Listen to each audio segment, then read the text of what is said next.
Assalamualaikum warahmatullahi wabarakatuh. Saat ini saya bekerja di RSU, ya, Rumah Sakit Umum yang juga menangani pasien curiga COVID-19. Dalam perjalanannya saya melihat teman-teman tim medis saya sepertinya perlu diberikan support ruhiyah. Sekiranya Ustadz bisa memberikan sedikit doa dan semangat bagi kami agar kami tenang dan tidak takut berlebihan terhadap wabah ini. Pertanyaan yang bagus sekali. Saya coba berusaha memberikannya, semoga Allah subhanahu wa ta'ala yang memberikan taufiknya baik buat saya dalam mengucapkan dan juga teman-teman dalam memahami dan menerimanya.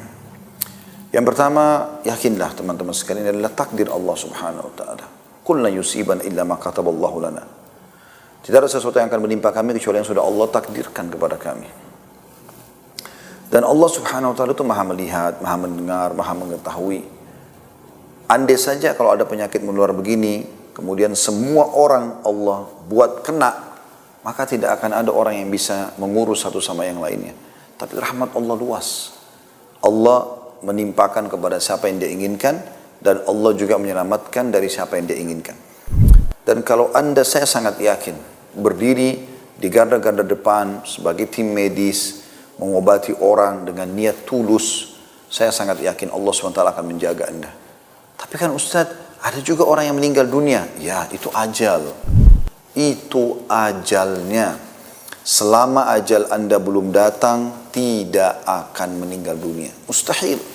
Gak mungkin meninggal dunia. Kuasa Allah subhanahu wa ta'ala. Karena Allah subhanahu wa ta'ala menjelaskan, فَإِذَا جَاءَ أَجَلُهُمْ لَا يَسْتَأْخِرُونَ سَاعَةً وَلَا يَسْتَقْدِمُونَ. Kalau ajalnya sudah datang, mereka tidak akan diterlambatkan sesaat, tidak akan juga dimajukan sesaat. Jadi saya sudah ceritakan semalam kisah Abdullah, seorang hamba saleh, bagaimana dia diberitakan tentang anaknya yang mati dibunuh orang. Tetap tenang, dia dengan santainya makan sehingga membawa informasi kaget, lalu mengatakan bagaimana Anda bisa tenang seperti ini? Sementara sangat jelas kalau anak Anda dibunuh orang. Maka dia mengatakan kalimat, dan ini akidah seorang mukmin. Ya. Dia mengatakan, ketahuilah anak saya mati bukan karena tusukan orang itu. Karena kalau dasarnya ajalnya belum datang, biar ditusuk oleh 10 orang, 1000 orang tidak akan mati. Tapi kalau ajalnya sudah datang, dia akan meninggal walaupun cuma 1 orang yang menusuknya. Kemudian makanan ini Allah SWT perintahkan saya untuk memakannya dan bukan membuangnya.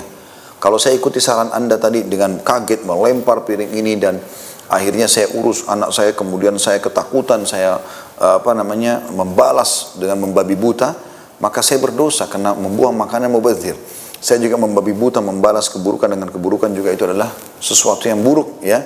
Tidak boleh anak saya dibunuh, saya juga membunuh orang itu dengan cara saya sendiri. Maka secara hukum dia berdosa karena membunuh, kita pun berdosa karena membunuh. Ya, walaupun anak kita terhitung selamat karena misalnya dia terlalu terzalimi, dia selamat mati syahid kan gitu. Maka saran saya teman-teman sekalian yang sedang aktif di rumah sakit, Anda tinggal itu instruksi. Kemudian Anda jalankan beberapa kiat yang sudah saya sampaikan. Yang pertama, bacalah doa keluar rumah. Bismillah, tawakkaltu ala Allah, la hawla wa la quwata illa billah.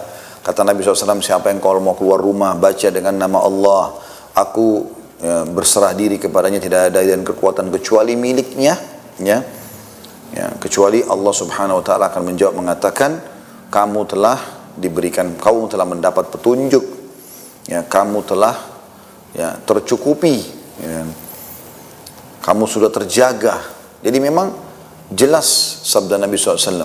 Maka setiap syaitan yang ketemu dengan dia mengatakan, bagaimana kita bisa menggoda orang ini sementara dia telah diberikan petunjuk, dia telah dicukupi, dan juga dia telah dilindungi.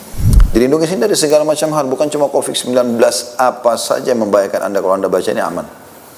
Yang kedua, Anda baca a'udzu bikalimatillahi tammati min syarri ma khalaq. Ya. Dengan membaca doa ini, aku berlindung dengan nama Allah yang sempurna dari seluruh keburukan yang diciptakan. Juga dengan bismillahilladzi la yadurru ma'asmihi syai'un fil ardi wala fis sama' wa huwas samiul alim. Dengan nama Allah yang tidak ada yang bisa membahayakannya baik di langit maupun di bumi, dan dia maha mendengar lagi maha mengetahui. Maka kata Nabi SAW, siapa yang membaca ini 3 kali di pagi hari, 3 kali di sore hari, maka dia tidak akan ada yang membahayakannya.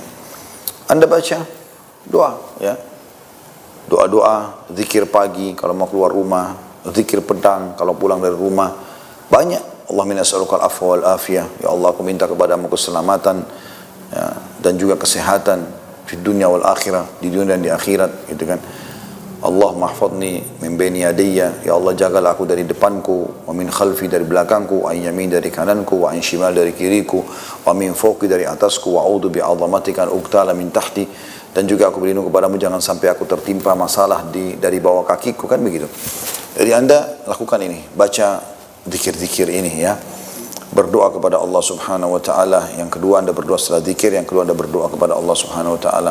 Yang ketiga tentunya Anda coba ya bertawassul dengan amal saleh, minta supaya juga didoakan oleh orang tua, minta supaya didoakan oleh pasien itu, dan seterusnya lah ya. Itu insya Allah sudah cukup untuk bisa mewakili semua itu insya Allah. Yakinlah saudaraku, Allah Subhanahu wa taala itu maha baik ya, maha penyayang, dan tentu akan menjaga Anda sebagaimana juga Anda ingin menolong orang lain.